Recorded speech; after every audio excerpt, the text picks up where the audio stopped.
Ay, daming nasirang papaya oh. Nangalaglag, ayan oh. Gawa yan ng bagyong lumipas mga kaparmers.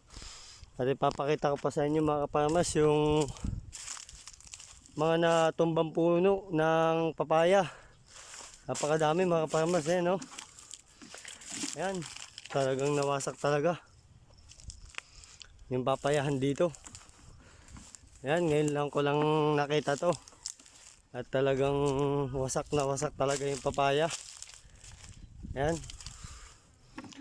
Gawa ng bagyo. Dami pa ang bunga oh. Ayan. Dami pa talaga. Ayan, ito pa. Wasak na wasak talaga. Dahil gawa ng bagyo. Ito, mayroon pa dito oh. Dami. Kakunti na lang yung natira nakataya. Pero yung mga nakabuhal,